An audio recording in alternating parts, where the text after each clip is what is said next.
So welcome to Excel. I'm going to do a brief little project to demonstrate some of the features of Excel for science projects that you can do in your schools. This is a simple first grade project. The first thing to know about Excel or other spreadsheet programs is that they are organized in terms of columns and rows, and that each cell has a unique address based on that, so A1, B9, etc. When we talk about inputting information, we do that by cell number or by cell designation. And then down the column, the first column, you're going to want to input your various groups or individuals, whoever's participating.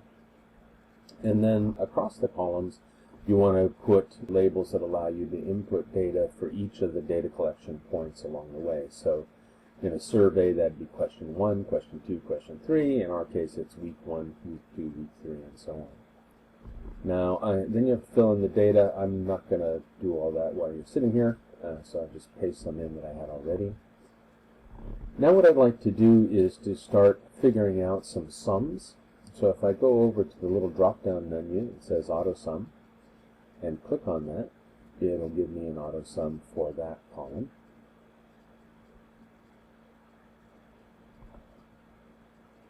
And now let's do an average, so the average number of leaves each week.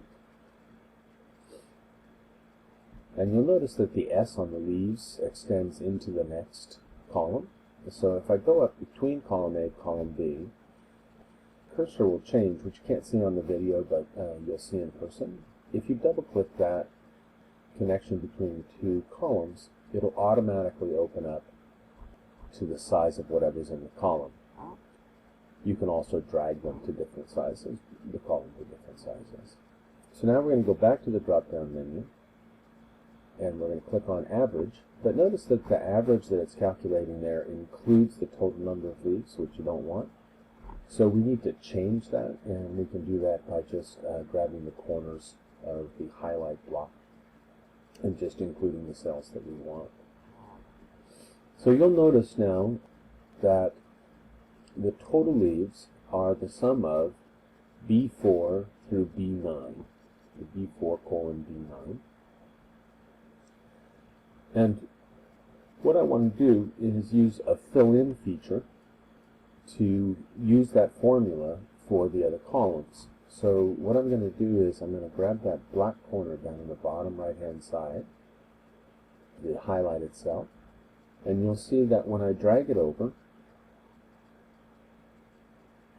the formula follows along, so it went from B to B4 to C4 to D4 and so on and so forth for the rest of the columns. I'm going to do the same thing for my averages. You'll notice it's an equal sign. All formulas start with an equal sign. And you'll notice that that's B4 through B9. I'm going to go to that little black corner in the bottom right hand part there and click on that and drag it. And that's going to essentially move that formula over for each column.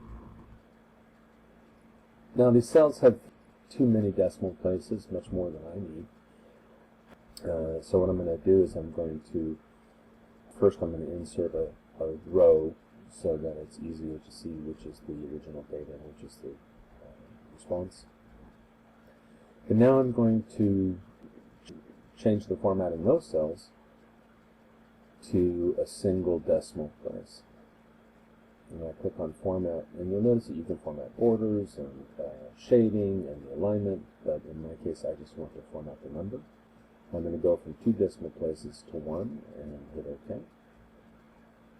Now the rest of the data is still sitting in there, it's just that it's not displayed on the spreadsheet. So now we know what the total leaves are for each week. We know what the average leaves are for each week. Now we need to get some measure of growth. So we're going to put in a variable for growth. And this is going to be the difference between each week's average leaves. So in the first case, we're going to want a formula that says equal week 2 minus week 1, or C12 minus B12. You put that simple little formula in, hit enter, and that will tell us the difference, which we would expect to be 2 in this case. And because of our ability to fill, we're going to do the same thing and grab that little black corner there and drag it over, and it will accomplish the same task that it did before, moving the formula with it. Alright, so now we know how many leaves have grown between each week. We know the total number of leaves each week, and we have the average leaves. And there's a whole host of other functions that you can do, very complicated functions for statistics or economics or scientific analysis, that sort of thing. But for our purposes today, we're just sticking with the simplest ones.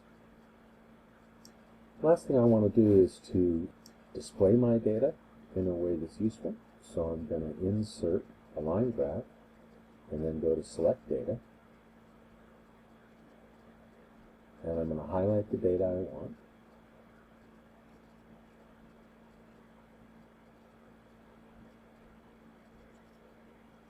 And now I'm going to edit the access labels. That's that 1 through 6 at the bottom.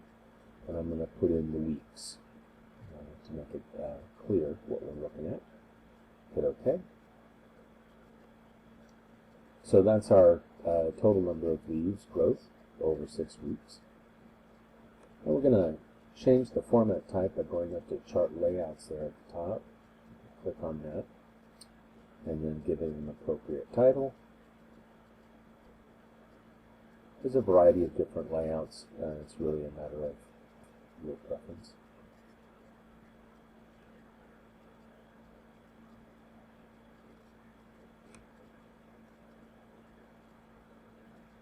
Alright. And you do the same thing for the access title. This would be number of leaves. Alright. Now I'd like to show you that you can change the format of anything in this graph, in this chart.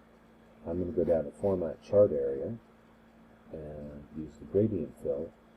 But you have the same kinds of options available for the lines, for the grid, for the background, the text. You can change it all. So get a little cooler look. And because we only have one series, we really don't need to have the series label, so we'll get rid of that. Just click on it and hit delete. And then we'll get the chart looking appropriate in terms of the X and Y axis. A little better. And there you go.